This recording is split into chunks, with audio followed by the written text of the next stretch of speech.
Muy buenos días y un feliz nuevo año 2026. Sin duda una alegría comenzar este nuevo año acompañado de su sintonía. Queremos aprovechar de agradecerles por su sintonía durante todo el año 2025 y por sus lindos mensajes que muchos de ustedes nos envían cada sábado. Para nosotros es una alegría poder preparar cada semana este culto de oración para llevar hasta sus hogares mensajes de amor y esperanza de nuestro Dios. Los invito a orar para buscar la presencia de nuestro Dios. Oremos. Padre amante y misericordioso que estás en las alturas de los cielos, santificado sea tu santo nombre. Padre amado, en esta mañana estamos agradecidos a ti por todo lo que tú has hecho por nosotros. Gracias, Padre amado, por el año que nos diste, 2025. Pero gracias también, Padre amado, por este nuevo año que tú nos das. Queremos pedirte, Padre, que tú te sigas acompañando, que tú nos sigas cuidando, nos sigas protegiendo y que este año sea muy bendecido para cada uno de nuestros amigos y hermanos que nos están viendo en esta mañana. Quédate con nosotros, te lo rogamos en el nombre de Jesús. Amén. Amén.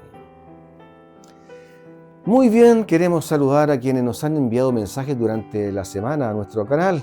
Saludamos a Marianela Madrid, a Lidia Vera Mora, a Eliana, a nuestra querida Martita Marchán, a Carmen Hernández y a todos quienes semana a semana comparten con nosotros estos momentos de devoción y alabanza junto al Señor. Muy bien, ha llegado el momento de que juntos podamos alabar al Señor a través de la música.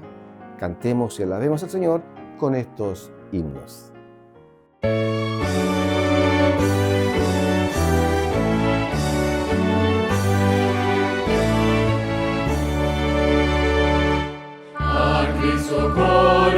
Corona, divino Salvador, sentado en alta majestad, es digno de loor, al Rey de gloria y paz, flores tributar, y bendecido al inmortal por toda eternidad.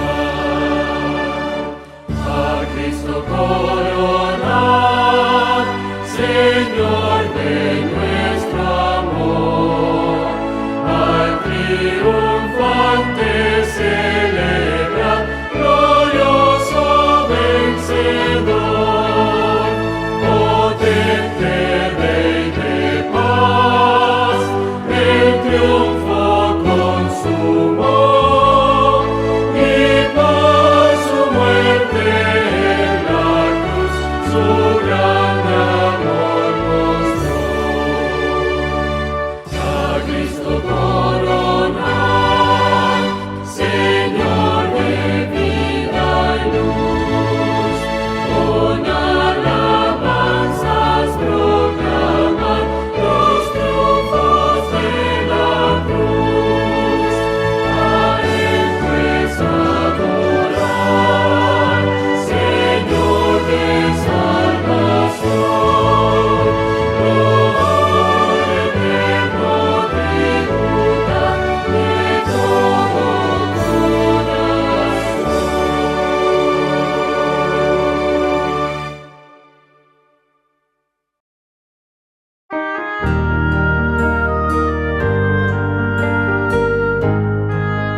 Has corrido tras un arco iris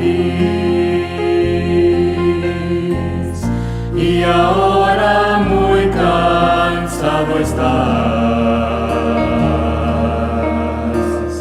Toma todos esos sueños rotos y a los pies de Cristo ponlos ya.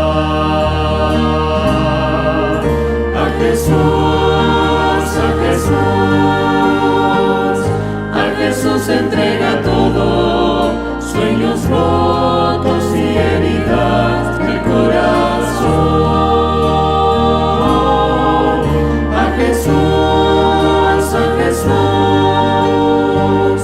A Jesús entrega todo y la tristeza en gozo cambiará. Él no prometió sol todos los días. Sé que a veces viene la tormenta, pero nos ofrece un corazón nuevo que cante aún en medio del dolor.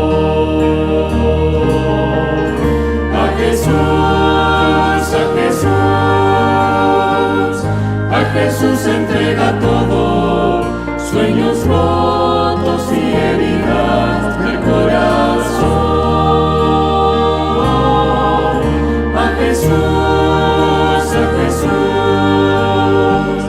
A Jesús entrega todo y la tristeza en gozo cambiará.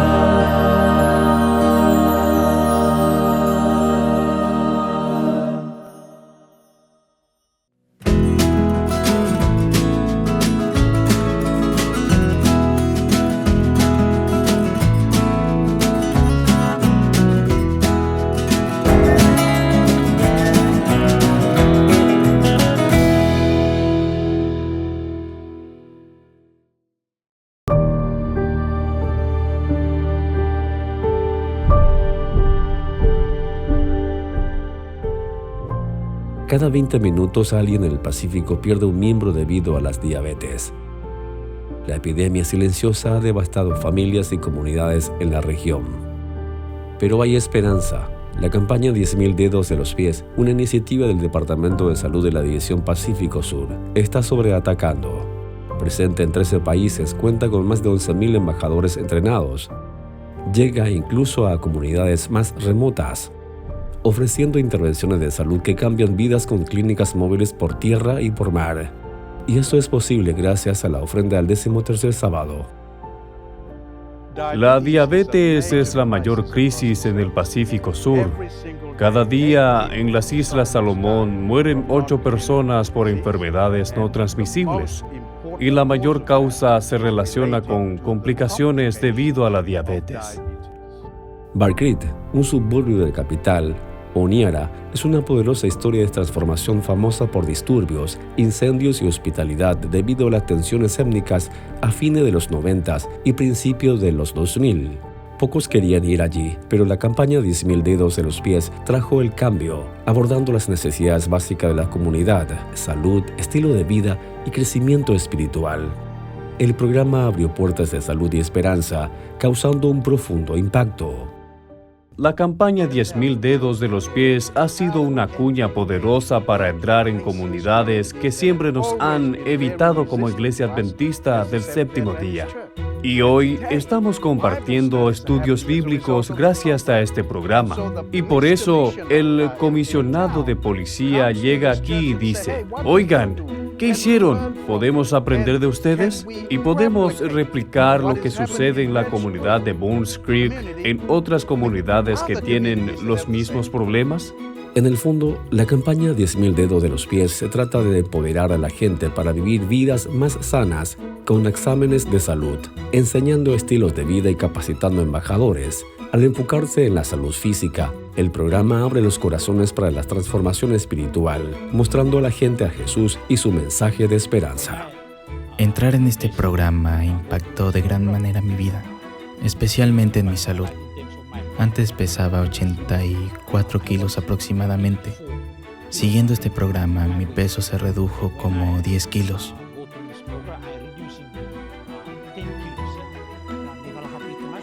Estoy tan feliz de que 10.000 dedos de los pies se haya integrado con los programas de la comunidad y ayuda a la gente a conocer mejor su estado de salud. Al mismo tiempo, Dios está en el programa y ellos dan a conocer a Dios cambiando las vidas de la gente. Barcrit se ha transformado en una comunidad próspera donde se eligen comida saludable, cambios en el estilo de vida y valores cristianos. Se han establecido iglesias y evidente el cambio de la forma de interactuar de la gente, con amabilidad, calidez y un renovado sentido de unidad. Hoy, cuando pasas por aquí, puedes ver gente que saluda. Es una gran historia. No es lo que hacían antes. Eso es un impacto. Esta transformación no sería posible sin sus ofrendas. Por favor, ore por la campaña 10.000 dedos de los pies, no solo en las Islas Salomón, porque este programa ahora se ejecuta en todo el Pacífico. Gracias a su generosa ofrenda al 13º sábado del 2019, la campaña 10.000 dedos de los pies lleva esperanza, servicio y salvación de la comunidad como Bones Creek. Juntos podemos salvar vidas, un dedo del pie a la vez.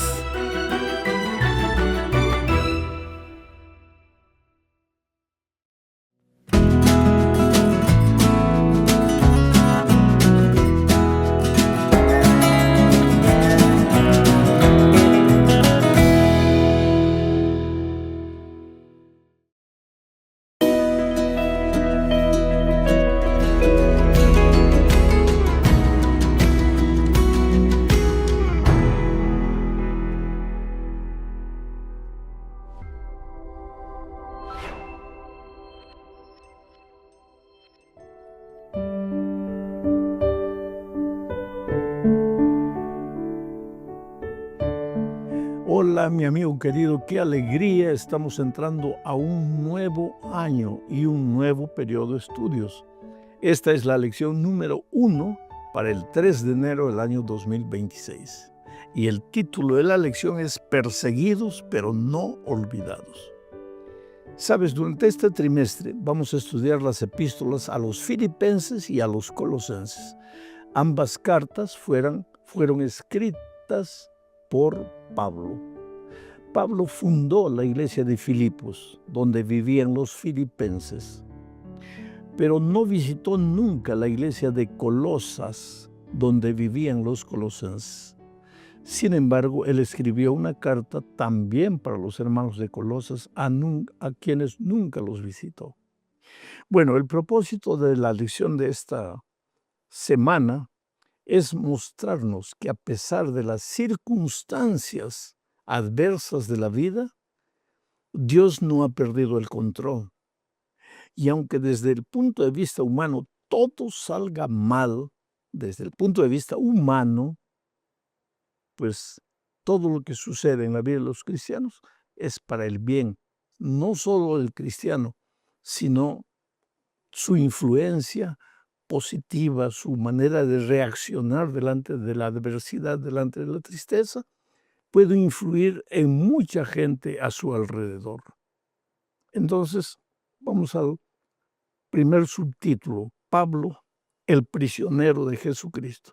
El texto que necesitamos leer es Filipenses capítulo 1, versículos 12 al 14. Leo y comento el texto. Dice así: quiero que sepáis, hermanos, está empezando la carta a los filipenses de esta manera. Quiero que sepáis, hermanos, que las cosas que me han sucedido han redundado más bien para el progreso del Evangelio. Me voy a detener aquí a comentar qué es lo que le había sucedido. Pablo dice, quiero, hermanos, que sepan que las cosas que me han sucedido han redundado para el bien del progreso del Evangelio.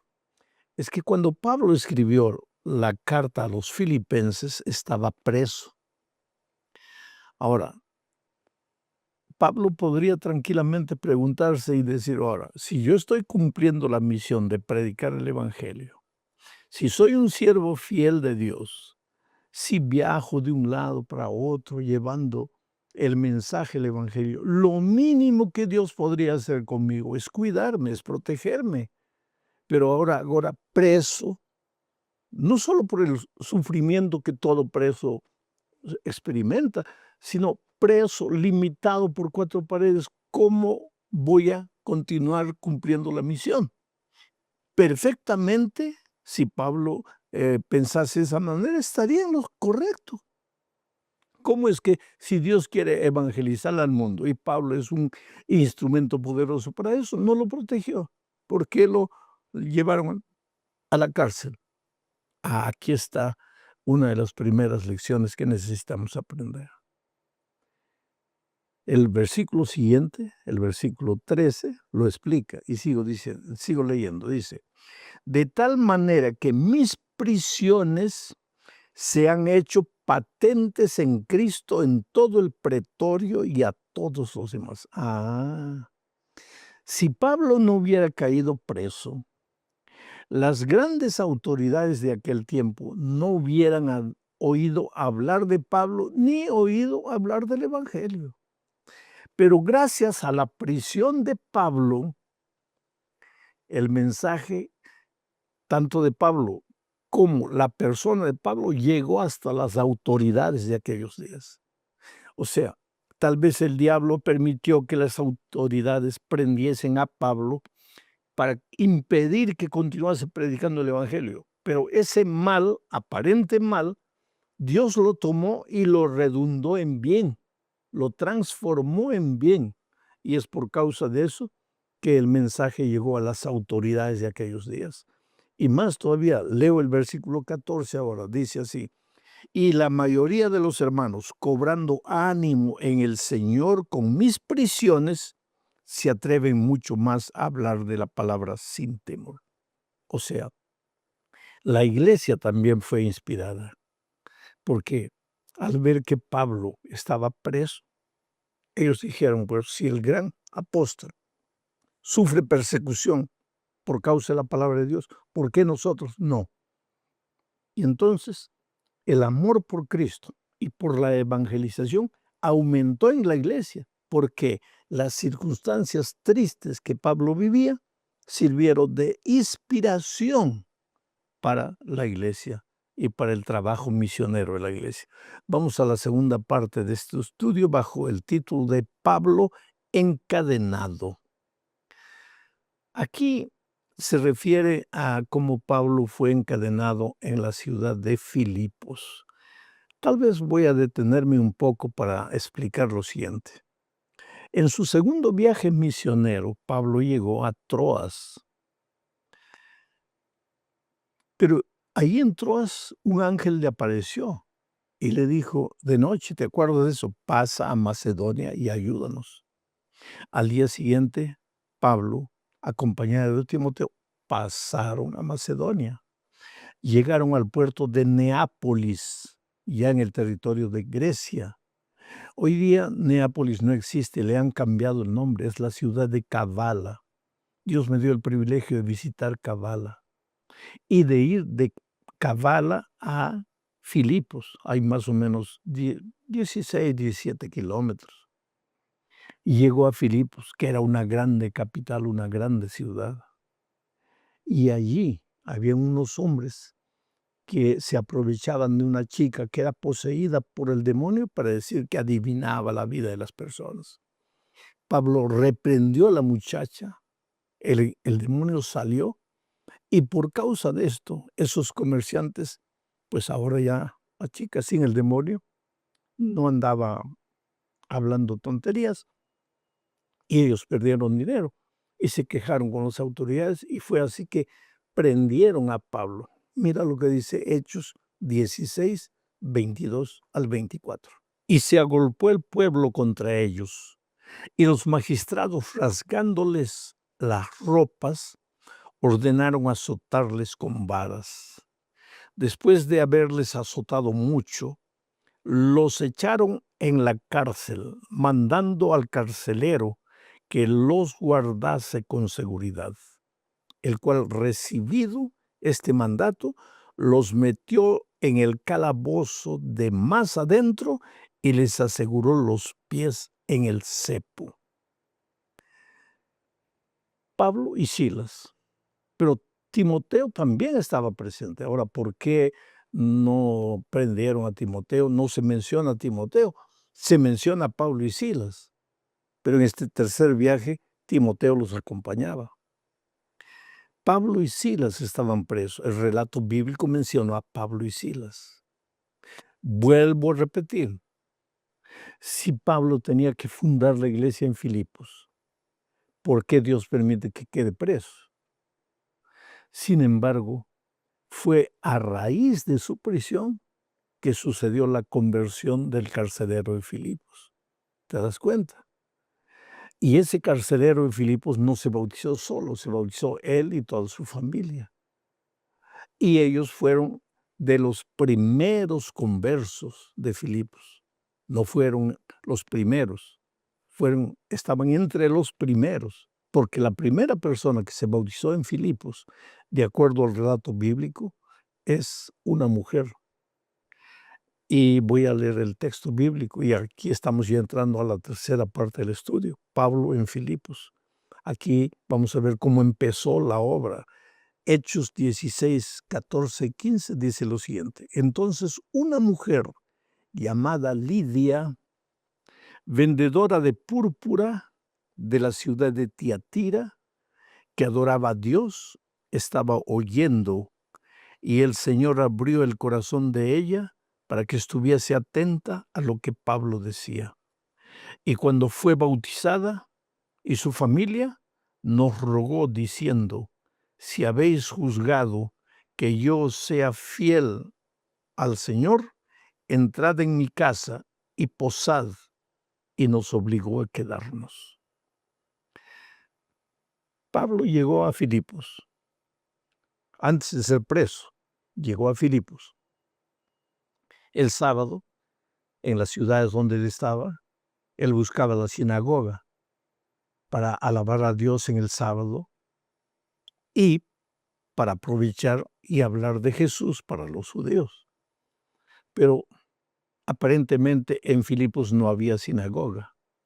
Algunos judíos iban al río a adorar el sábado.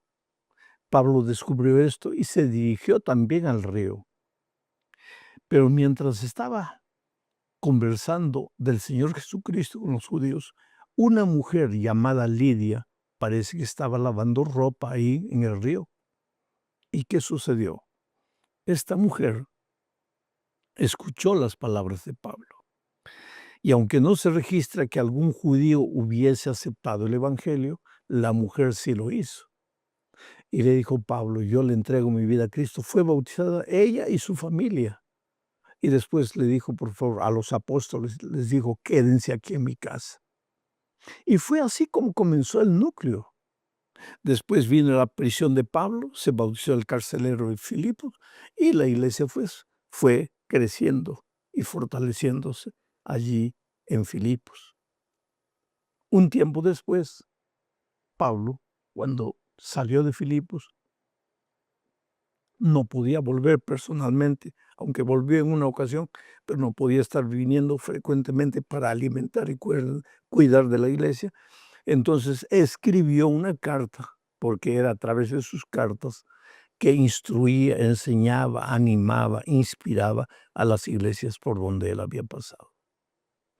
Pero ahora en la tercera parte de este estudio vamos a ver lo que pasó entre Pablo y Colosas. Ya dije al principio que Pablo nunca visitó Colosas. Quien aparentemente fundó la iglesia en Colosas fue un hombre llamado Epafrodito. El short name de él, su apodo, su nombre corto era Epafras. Cuando tú en la Biblia encuentres a Epafras o a Epafrodito, no son dos personas diferentes, son la misma persona. Epafras fundó la iglesia en Colosas y aparentemente él era amigo de Pablo. Y viajó para encontrarse con Pablo. Y Pablo escribió una carta para fortalecer la fe de los hermanos en Colosas. Ahora, mira lo que dice Colosenses capítulo 2, versículo 1. Leo el texto. Porque quiero que sepáis cuán gran lucha sostengo por vosotros y por los que están en la Odisea y por todos los que nunca han visto mi rostro. O sea, Pablo pastoreaba iglesias que nunca había visitado. Él fue un gran fundador de iglesias. Pastoreó esas iglesias, fundó esas iglesias, predicó en esos lugares, después alimentó a esas iglesias con sus cartas. Pero en el caso de Colosas y la Odisea que él mismo menciona aquí, él nunca estuvo.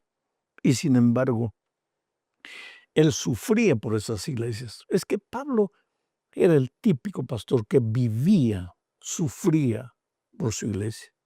Pablo no era un profesional. Él luchaba por su sobrevivencia.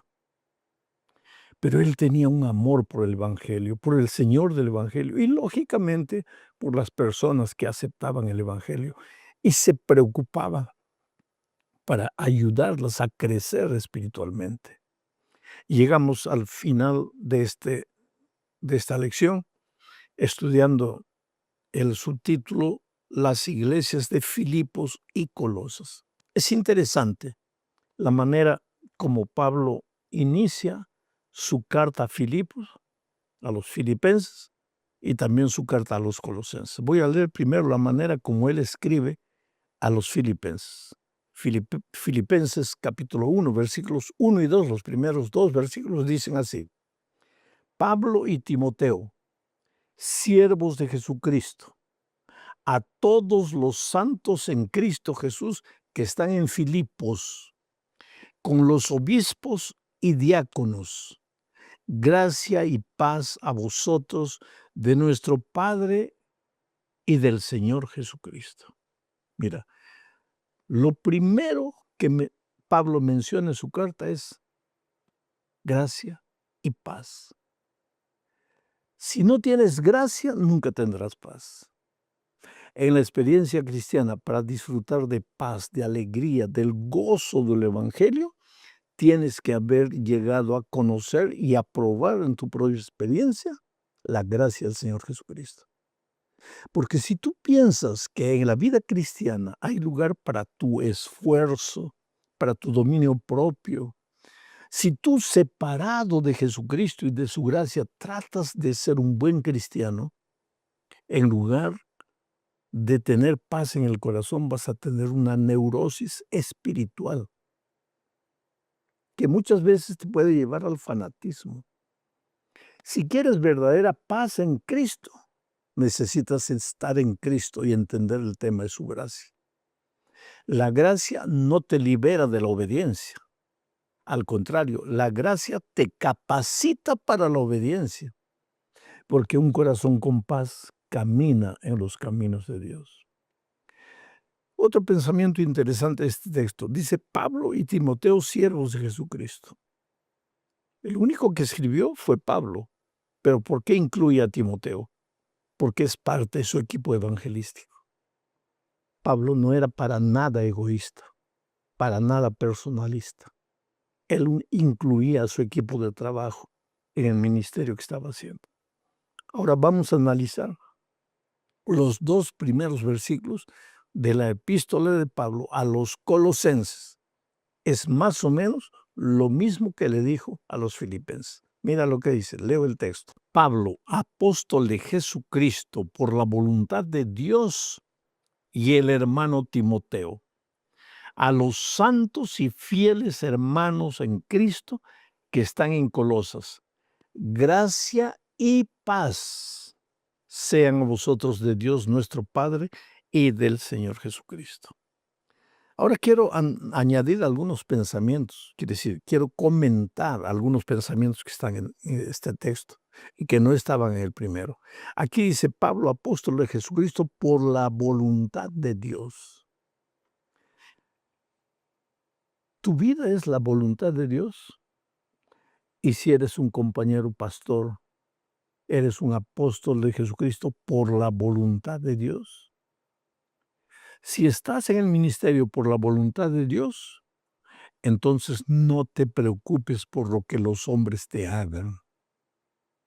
No te preocupes por la incomprensión de los seres humanos. Si tú quieres agradecimiento, reconocimiento de los seres humanos, no siempre los vas a encontrar. A veces vas a encontrar incomprensión. Y como en el caso de Pablo, muchas veces hasta persecución. Pero si eres un ministro o un siervo de Dios, por la voluntad de Dios, nada va a afectar el cumplimiento de tu ministerio. En segundo lugar, Pablo escribe aquí a los santos que habitan en Colosas, los santos. No quiere decir que los colosenses no eran pecadores como cualquier ser humano, pero eran santos. Es posible ser un pecador que vive en esta tierra, porque Pablo mismo muchas veces escribía diciendo, me refiero a los pecadores, de los cuales yo soy el primero. Decía, Cristo murió por los pecadores, de los cuales yo soy el primero. Pablo era un pecador, pero era un santo. Quiere decir, santo es aquel que reconoce que es un pobre pecador, se arrepiente, va a Jesús, acepta su gracia, se deja transformar por su gracia y vive una vida de obediencia. Esos eran los colosenses. Y Pablo los saluda, pues, como santos, separados de Dios. ¿Separados de dónde? Del mundo, porque tú eres santo, tú eres un hijo de Dios. Y si has conocido la gracia, y si has sido transformado por la gracia, entonces vas a caminar en los caminos de Dios con gozo, con alegría. Sirve con gozo, con alegría, sirviendo a Dios en todo tiempo. Oh, mi amigo, durante este trimestre vamos a estudiar pues las epístolas a los filipenses y a los colosenses. Y tú te vas a dar cuenta que la iglesia en aquellos tiempos no era muy diferente de nuestras iglesias hoy. Habían luchas terribles, muchas veces había gente que luchaba por el poder dentro de la propia iglesia. Eran cristianos en el camino de la transformación.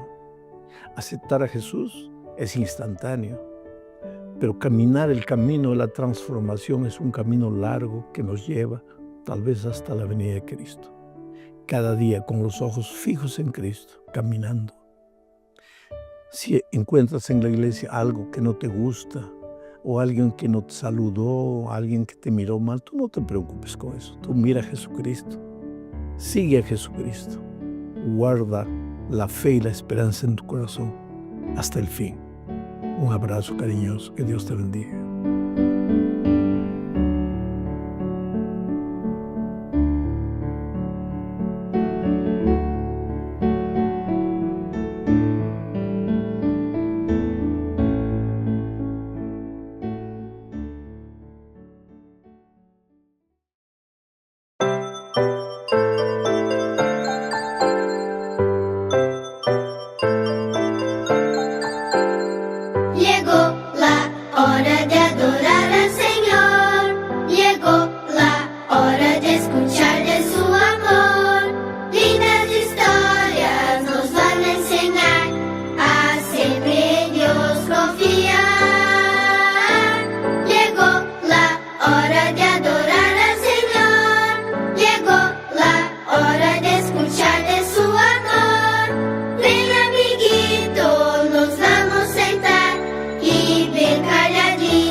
¡Feliz sábado, niños! Estamos nuevamente aquí reunidos en un nuevo sábado.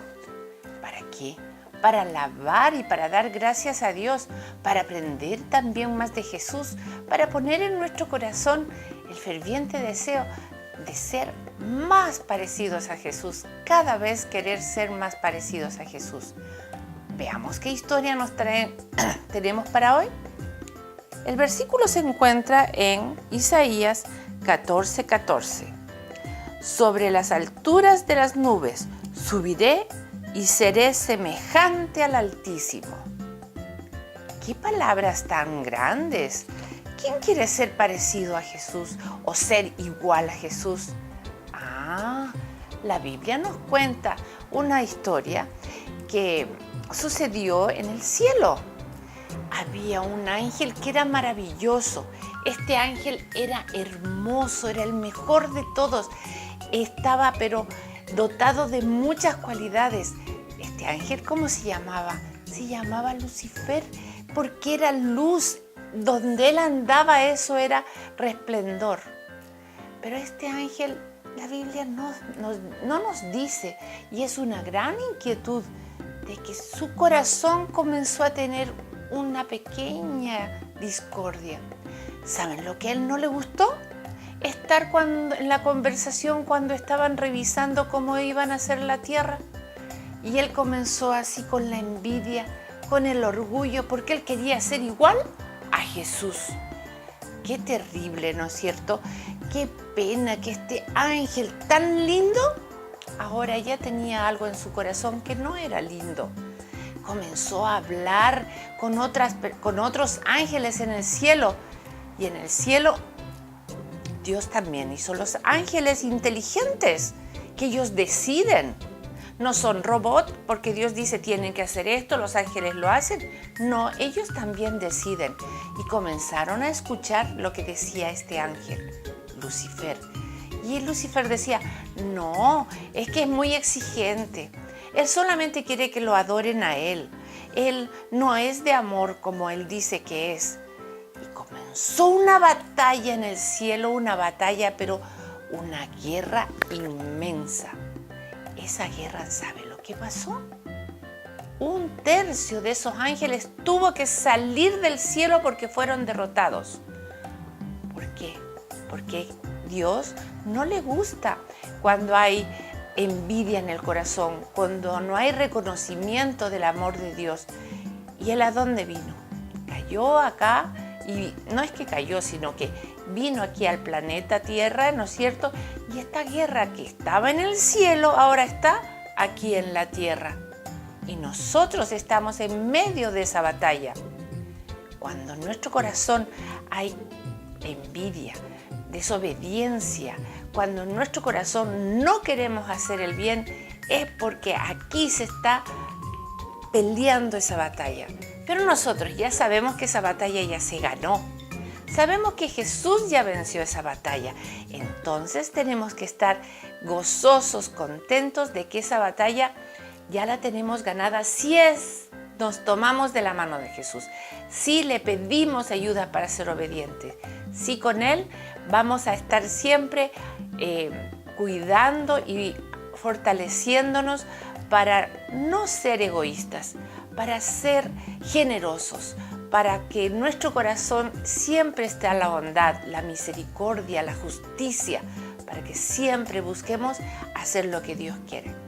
Queridos niños, pongamos en nuestro corazón el deseo de que Jesús esté con nosotros y siempre parecernos más a Jesús, porque esta batalla ya está vencida. Oremos, niños, para pedirle a Jesús que nos acompañe. Oramos. Padre eterno, gracias porque tú nos das la seguridad de que la batalla ya está ganada. Solamente tenemos que pedirte que tú estés a nuestro lado cuando estamos en los momentos difíciles que no queremos obedecer. Ayúdanos, Señor. Ayúdanos a ser felices y ayúdanos a estar siempre atentos a tu llamado. En el nombre de Jesús. Amén. Bien, niños, esta semana entonces todos vamos a buscar el amor de Dios. Y ahora cantemos todos felices. En la Biblia encontré unas palabras tan difíciles que no sé cómo las voy a aprender. Propiciatorio, tabernáculo, Nabucodonosor. No me preocupo, pues la más linda ya la sé. Ahora voy a deletrearla para ti. J-E-S-U-S, J-E-S-U-S, Jesús. Jesús, J-E-S-U-S, J-E-S-U-S, Jesús, Jesús. En la Biblia encontré unas palabras tan difíciles que no sé cómo las voy a aprender. Baltasar, Apocalipsis, Tesalonicenses. No me preocupo, pues la más linda ya la sé. Ahora voy a deletrearla para ti. J-E-S-U-S, J-E-S-U-S, Jesús, Jesús. J-E-S-U-S, J-E-S-U-S, Jesús, Jesús.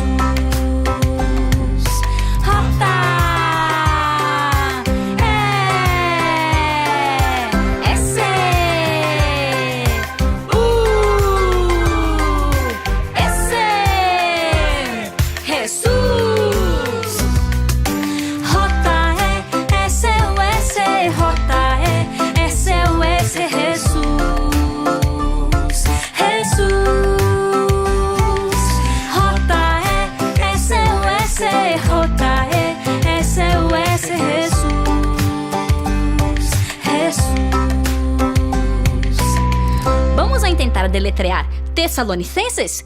T-E-S-A-E. Ah, no hace falta.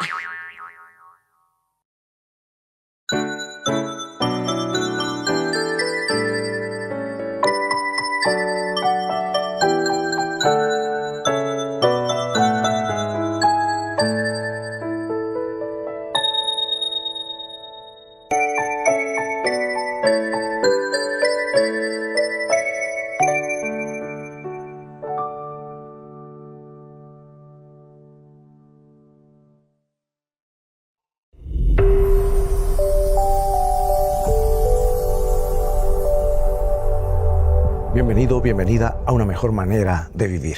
Hay gente que se jacta de ser ateos, que no creen en Dios, no creen en nada, pero sí que creen. Mira lo que dice el Salmo 46:1. Dios es nuestro refugio y nuestra fuerza, nuestra ayuda en momentos de angustia. Bueno, algunos para defender sus convicciones, especialmente los ateos, suelen afirmar que la suya es una posición racional y científica, que tradicionalmente han seguido los grandes hombres de ciencia. Según ellos, los grandes hombres de ciencia han sido ateos, pero resulta que esta declaración no es correcta. Ahí tienes a Copérnico, Descartes, Newton, Fermat, Leibniz, Goulding y otros grandes astrónomos y físicos y geómetras que creyeron en la existencia de Dios y aún en la divinidad de Jesucristo. Ampère, el mayor genio científico de sus días, dijo: la noción de Dios y mi respeto hacia Él llegan hasta mi espíritu por vías tan seguras como aquellas que me conducen a las verdades de orden físico. Lord Kelvin declaró: si concentras lo suficiente tus pensamientos, la ciencia te llevará a creer en Dios. Y por su parte, Juan Bautista Dumas, el fundador de la química orgánica, llegó a decir: el Dios de la revelación es el mismo Dios de la naturaleza. La ciencia no destruye la fe, y la fe, por cierto, no destruye la ciencia. Y aún el propio Carlos Darwin, que de paso fue un estudiante de teología un poco frustrado, con su teoría de la evolución biológica, no descartó a Dios de su vida y fue un fiel lector de la Biblia. Y al célebre naturalista francés Henri Fabre, el día que cumplía 60 años de labor científica, se le preguntó: ¿cree usted en Dios? Y él contestó con toda franqueza: casi no puedo decir que creo en Dios, porque lo veo. Sin Dios, para mí todo es oscuridad y misterio. Antes me arrancaría la piel que la creencia en Dios. Y Wernher von Braun, el gran genio de la ciencia espacial, ha dicho: Dios puede dar a la humanidad y a sus dirigentes la dirección ética que necesitan para evitar los peligros y las trampas de la era espacial. Pero solo podrá hacerlo si el hombre le vuelve a dar el lugar que le corresponde en su corazón. Otra cita más, el ingeniero Walter Burke, director de los programas Mercury y Gemini, ¿te acuerdas? En la década de los 60. Agrega y dice: hay gente que afirma que Dios ha muerto, pero no son hombres de ciencia quienes lo dicen. Bueno, la lista podría hacerse casi interminable si quisiéramos incluir los nombres de todos los grandes científicos que creyeron firmemente en la existencia de Dios y en su poder creador y sustentador. Es que cuanto más se penetra en las profundidades de la naturaleza, más se apodera del hombre la convicción de la realidad de Dios. Y cuando se acepta a Dios, se encuentra explicación para muchos de los llamados misterios de la vida. Pero muy especialmente, cuando se acepta a Dios y hay un deseo sincero de que rija la vida, entonces la fe comienza a obrar maravillas dentro del alma. Comprendemos que no estamos solos, que no caminamos a tientas y que somos hijos de Dios y no de la casualidad. Probemos pues aceptar a Dios como nuestro Padre amante y encomendémonos a su cuidado y pidámosle fuerza para este día. Y al comprobar las bendiciones de su dirección, diremos con el antiguo salmista: Dios es nuestro amparo y fortaleza, nuestro pronto auxilio en las tribulaciones. Dios te bendiga y recuerda, seguir a Dios es siempre una mejor manera de vivir.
Con esta hermosa melodía interpretada por el Cuarteto Chileno Heraldos de Esperanza, nos adentramos en el momento del culto divino, en donde escucharemos el tema titulado Año Nuevo, Vida Nueva y que será presentado por el pastor Robert Costa.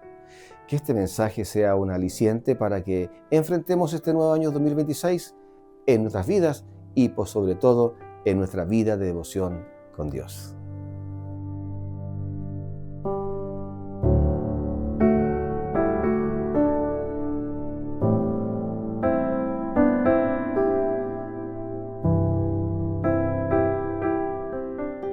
Un nuevo año se abre ante nosotros. Multitudes atraviesan los umbrales del nuevo año con sonrisas y augurios de felicidad.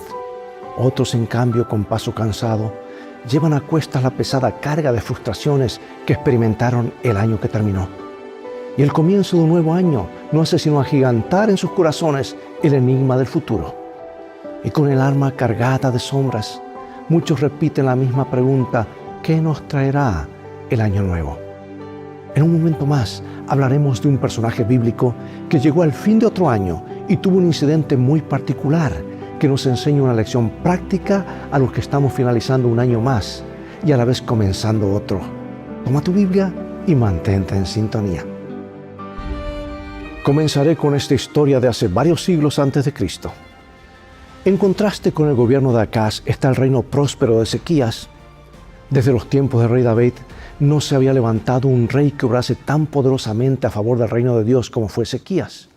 Las reformas que realizó elevaron la vida espiritual de Israel, pero aunque fue fiel y destacado reformador, enfermó de muerte y ahora la perspectiva parecía sombría. Había enfermado de una llaga o úlcera infecciosa. El profeta Isaías, comisionado por Dios, entró al palacio para comunicar una noticia importante al rey. Vamos a leer en Isaías capítulo 38, versículo 1. Jehová dice así: ordena tu casa porque morirás y no vivirás. En otras palabras, esto es de parte de Dios. ¿Sabes que la tarea de los profetas a lo largo de las Escrituras no siempre han sido las más agradables? A veces el profeta tenía que transmitir buenas noticias, otras veces no tan buenas como estas.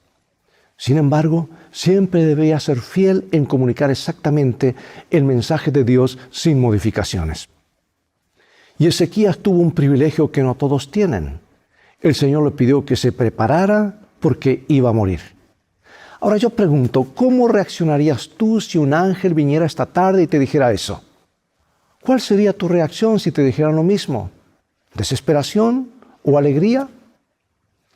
De una cosa sí estoy seguro. Cuando sabemos que la vida se nos va, la perspectiva de la vida cambia totalmente. Los valores de una persona cambian porque ahora se ve confrontado con la eternidad. Y la escala de valores y las prioridades de la vida son realineadas porque nos damos cuenta que nada trajimos a este mundo y nada nos vamos a llevar. Y esta noticia lo llevó a Ezequías sobre sus rodillas. Oró y le repasó a Dios toda su vida anterior. Las Escrituras dicen que Ezequías lloró con gran llanto, y aquel cuyas compasiones nunca se acaban, que escucha cada plegaria de sus hijos, también oyó la oración de su siervo. Y antes que Isaías saliese hacia la mitad del patio del palacio real, Dios le dio una nueva orden, una contraorden. Y el profeta ahora volvió gozoso con palabras de promesa y esperanza y comunicó al rey el mensaje referente a la misericordia de Dios y su cuidado protector. Y aquí está en Isaías 38:5. Ve y di a Ezequías: Jehová, Dios de David tu padre, dice así: he oído tu oración y visto tus lágrimas. He aquí que yo añado a tus días 15 años. Y luego le ordenó que se pusiera una masa de higos sobre la parte enferma y el rey sanó de una forma milagrosa. ¡Qué regalo! Prolongarle la vida. Ahora estaría viviendo con tiempo prestado. ¡Qué privilegio! ¡Qué responsabilidad! Dios le prestó días, meses y años. Ahora debía ser más cuidadoso. Entonces ocurrió el siguiente diálogo entre el profeta y el rey. ¿Qué señal tendré de que sanaré?, preguntó el rey. Esta es la señal, contestó el profeta Isaías. ¿Quieres que la sombra avance 10 grados o retroceda 10 grados? Bueno, cosa fácil es que avance 10 grados, pero no que vuelva atrás 10 grados, contestó el rey. Y únicamente por intervención divina podía la sombra, el cuadrante retroceder 10 grados y un suceso tal sería para Ezequías indicio de que el Señor había oído su oración. Y el Dios de lo imposible, el Dios de la inmensidad, el creador de los astros y que los mantiene en su órbita, hizo lo que es imposible para los hombres. Isaías 38:8. He aquí yo haré volver la sombra por los grados que ha descendido con el sol en el reloj de Acaz, 10 grados atrás. Y volvió el sol 10 grados atrás, por los cuales había ya descendido. Habiendo recobrado su fuerza, el rey de Judá reconoció en palabras de un himno las misericordias de Jehová y prometió dedicar los años restantes de su vida a servir voluntariamente al Rey de Reyes. Y su agradecimiento resulta inspirador para todos los que deseen dedicar sus años a la gloria de su Hacedor. Dice así la plegaria y la oración que le elevó. He aquí amargura grande me sobrevino en la paz, mas a ti agradó librar mi vida del hoyo de corrupción, porque echaste tras tus espaldas todos mis pecados. Porque el Seol no te exaltará, ni te alabará la muerte, ni los que descienden al sepulcro esperarán tu verdad. El que vive, éste te dará alabanza como yo hoy. El Padre no hará notoria tu verdad a los hijos. Jehová me salvará. Por tanto, cantaremos nuestros cánticos en la casa de Jehová todos los días de nuestra vida. Hermosas palabras provenientes de un corazón agradecido. Ahora, mientras tanto, allá en los valles fértiles del Tigris y del Éufrates, moraba una raza antigua que, aunque estaba sujeta a Asiria, estaba destinada a gobernar el mundo. Entre ese pueblo había hombres sabios que dedicaban mucha atención al estudio de la astronomía. Y cuando notaron que la sombra del cuadrante había retrocedido 10 grados, unos 40 minutos aproximadamente, se maravillaron en gran manera. Su rey, Merodach Baladán, al saber que este milagro se había realizado como señal por el rey de Judá, de que el Dios del cielo le concedía una prolongación de su vida, envió embajadores a Ezequías para felicitarle por su restablecimiento y para aprender, si era posible, algo más acerca del Dios que podía realizar un prodigio tan grande. La visita de esos mensajeros de un gobernante lejano dio a Ezequías oportunidad de ensalzar al Dios viviente. Cuán fácil le habría resultado hablarles de Dios, sustentador de todo lo creado, mediante cuyo favor se le había perdonado la vida cuando había desaparecido toda otra esperanza. Qué portentosas transformaciones podrían haberse realizado si esos investigadores de la verdad provenientes de las llanuras de Caldea se hubiesen visto inducidos a reconocer la soberanía suprema del Dios viviente. Y aquí viene el punto.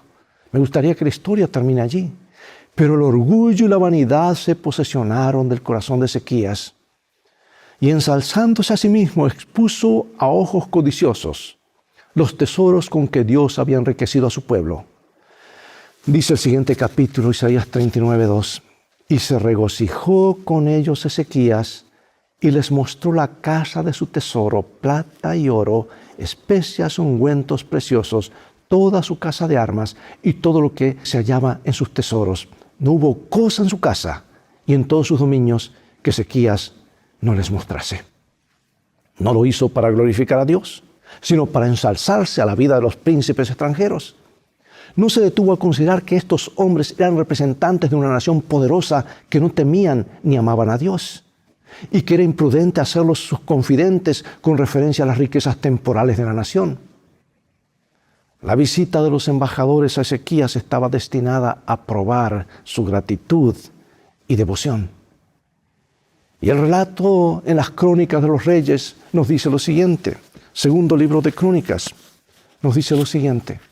Mas en lo referente a los mensajeros de los príncipes de Babilonia, que enviaron a él para saber del prodigio que había acontecido en el país, Dios lo dejó para probarle, para hacer conocer todo lo que estaba en su corazón. Si Ezequías hubiese aprovechado la oportunidad que se le concedía para atestiguar el poder, la bondad y la compasión del Dios de Israel, el informe de los embajadores había sido como una luz a través de las tinieblas. Pero él se engrandeció a sí mismo más que a Jehová de los ejércitos, tal como dice el relato bíblico. Ezequías no correspondió al bien que le había sido hecho, sino que se enalteció su corazón y vino la ira contra él y contra Judá y Jerusalén. Cuán desastrosos iban a ser los resultados. Se le reveló a Isaías que al regresar los embajadores llevaban informes relativos a las riquezas que habían visto y que el rey de Babilonia y sus consejeros harían planes para enriquecer su propio país con los tesoros de Jerusalén. Ezequías había pecado gravemente y lleno de remordimiento se humilló y no vino sobre ellos la ira de Dios en sus días. Pero la mala semilla había sido sembrada y con el tiempo iba a brotar para producir una cosecha de desolación y desgracia. Durante los años que le quedaban para vivir, el rey de Judá iba a disfrutar mucha prosperidad debido a su propósito firme de redimir lo pasado y honrar el nombre de Dios a quien servía. Sin embargo, su fe iba a ser probada severamente. E iba a aprender que únicamente si ponía toda su confianza en Dios podía esperar triunfar sobre las potestades de las tinieblas que estaban maquinando su ruina y la destrucción completa de su pueblo.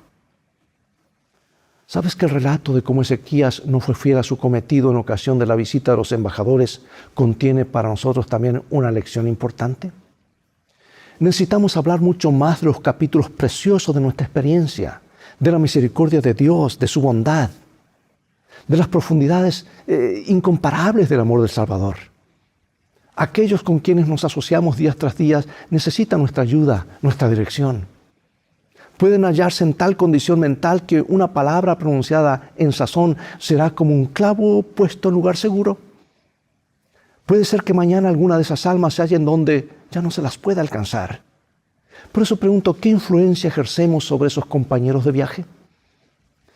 Cada día de la vida está cargado de responsabilidades que debemos llevar. Cada día nuestras palabras y nuestros actos hacen impresiones sobre aquellos con quienes tratamos. Cuán grande es la necesidad de que observemos cuidadosamente nuestros pasos y ejerzamos cautela en nuestras palabras. Un movimiento imprudente, un paso temerario pueden levantar olas de gran tentación que arrastrarán tal vez a un alma. No podemos retirar los pensamientos que hemos implantado en las mentes humanas. Si han sido malos, puede iniciar toda una cadena de circunstancias, una marea del mal que no podremos detener. Pero por otro lado, si nuestro ejemplo ayuda a otros a desarrollarse de acuerdo con los buenos principios, les comunicamos poder para hacer el bien. Y a su vez ejercerá la misma influencia benéfica sobre otros. Y así centenares y millares recibirán ayuda de nuestra influencia inconsciente. El que sigue verdaderamente a Cristo fortalece los buenos propósitos de todos aquellos con quienes trata. Revela el poder de la gracia de Dios y la perfección de su carácter ante un mundo incrédulo que ama el pecado. Amigo y amiga, nosotros también, al igual que Ezequías, estamos viviendo con tiempo prestado. Solo la misericordia de Dios nos ha permitido llegar a otro año más. Y debemos reflexionar. ¿Cuán cuidadosos deberíamos ser con los días de vida que se nos concede? En medio de la agitación de las actividades diarias, no hay nada más oportuno que darle una pausa a nuestro corazón y levantar nuestra vista al cielo. Es el momento propicio de buscar a Dios, alejarnos de lo superficial y transitorio y procurar aquellos valores eternos que son los únicos que pueden darle estabilidad a la existencia. O como lo dice el profeta Jeremías en Jeremías 6:16, paraos en los caminos y mirad y preguntad por las sendas antiguas cuál sea el buen camino y andad por él y hallaréis descanso para vuestra alma. Con frecuencia, en nuestro afán por obtener lo que nos proponemos, nos volvemos materialistas y a veces perdemos de vista la perspectiva correcta. De que no son las cosas las que nos traen felicidad, sino que la felicidad comienza con fe. ¿Has notado eso? Felicidad comienza con fe. Y la fe viene solamente por oír y escuchar la palabra de Dios. Quiero contarte una leyenda. No es nada más que una leyenda, pero que nos deja una lección. Cuenta una antigua leyenda que un pobre hombre decidió dejar Alemania, su país natal, e irse a otras tierras en busca de mejor vida. Pero temprano en sus andanzas, llegó a la ciudad de Ámsterdam, Holanda. Allí en esa ciudad de grandes edificios, le llamó la atención una hermosa mansión. Por largo tiempo estuvo contemplando esa magnífica construcción, diciéndose a sí mismo, Oh, si tan solo yo pudiera tener un lugar así, mi vida estaría completa.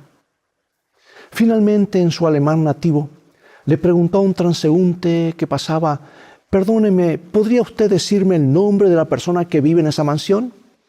Y el extranjero, que no entendió y que no sabía alemán, le respondió: Kan I verstaan, que en holandés quiere decir no lo entiendo.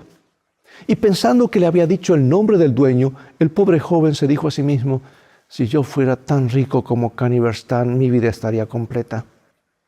Continuó caminando hasta que llegó al puerto.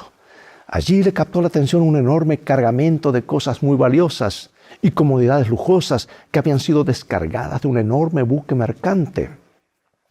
Y al mirar envidiosamente esa escena, le gritó a un trabajador que estaba en la grúa: perdóneme, ¿podría usted decirme el nombre del dueño de ese gran barco y su cargamento?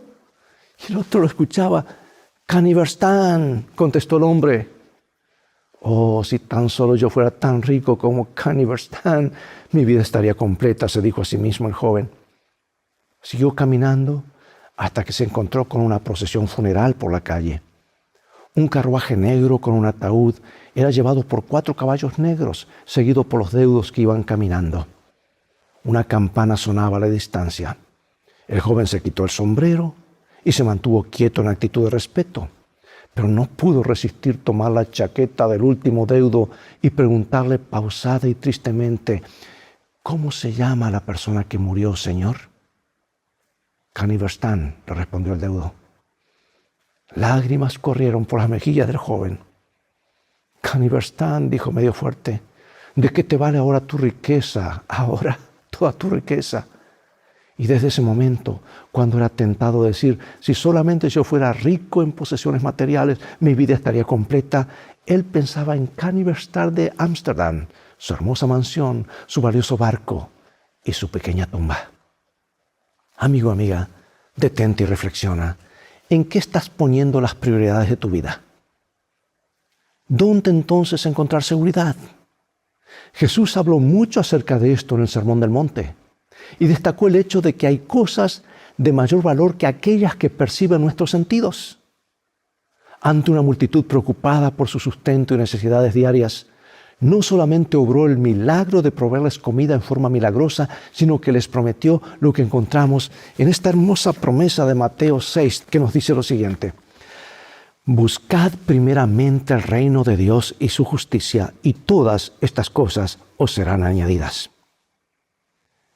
El camino de Dios y los planes de Dios siempre son los mejores para nosotros. Por eso demostramos sabiduría al escuchar el consejo de su palabra. Cuando Jesús estuvo en este mundo, enseñó que existen 2 senderos por los cuales se debe transitar o se puede transitar. Únicamente 2 estilos de vida. Uno conduce a la felicidad, a la salvación, al cielo. En cambio, el otro es símbolo de tristeza, fracaso y perdición. Dijo Jesús más adelante en su Sermón del Monte: entrad por la puerta estrecha, porque ancha es la puerta y espacioso el camino que lleva a la perdición, y muchos son los que entran por ella, porque estrecha es la puerta y angosto el camino que lleva a la vida, y pocos son los que la hallan. Pregunto, ¿cuál es el camino angosto? Antes de pronunciar estas palabras, Jesucristo dio una serie de consejos acerca de cómo debe vivir la persona que quiere ser bienaventurada. Destacó la necesidad de ser mansos, puros, misericordiosos, pacientes, humildes. Y reveló la importancia de ser honestos y honrados sobre todas las cosas y obedecer, no en forma aparente, sino real, cada uno de los mandamientos de Dios. Por sobre todo destacó la necesidad de ser amantes y generosos con nuestros semejantes, de no criticarlos, de no juzgarlos, porque con el mismo criterio que juzgamos, seremos juzgados. Y como conclusión de esta enseñanza, Jesucristo presentó lo que se conoce como la regla de oro, Mateo 7:12.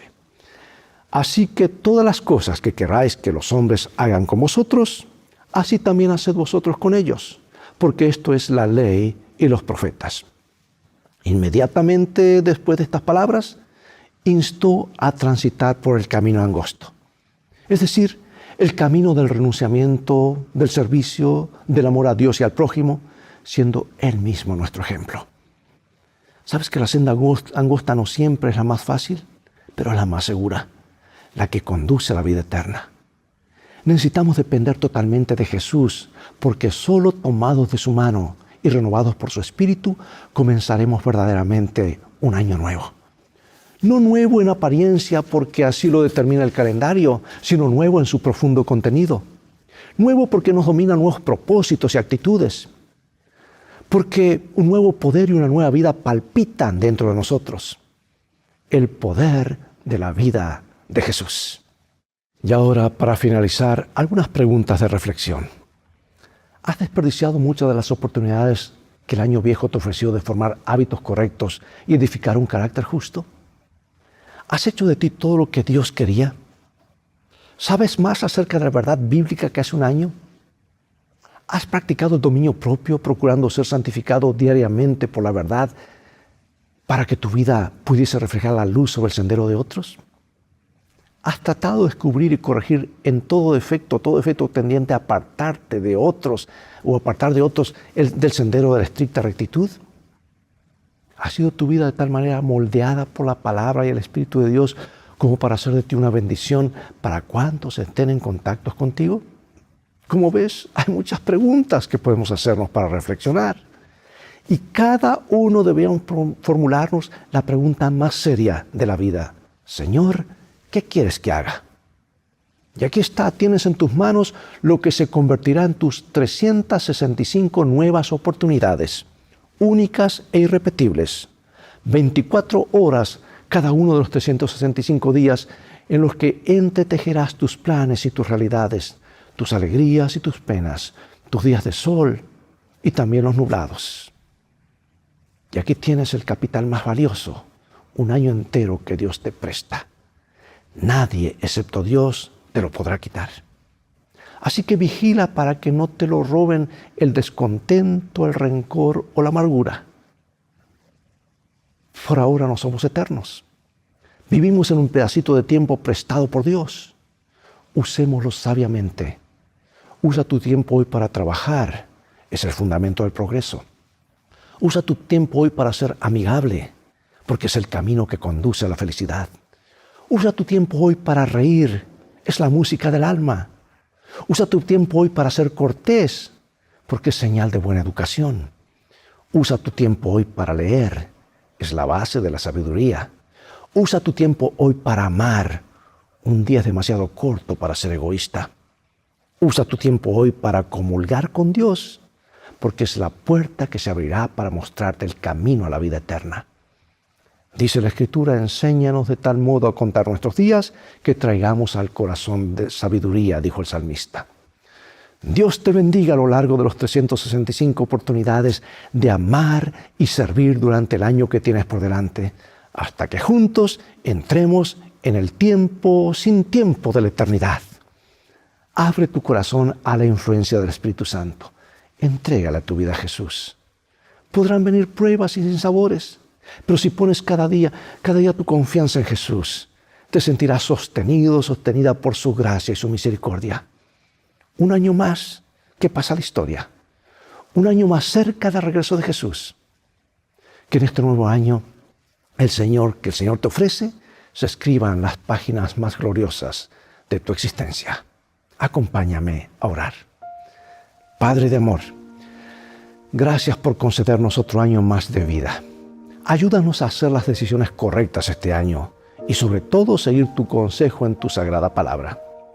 Danos el gozo de caminar contigo, depender humildemente de ti, buscar el reino de Dios y su justicia primero y transitar el camino angosto de la vida eterna. Y una cosa más, envía pronto a tu Hijo a esta tierra. Queremos estar con Él para siempre.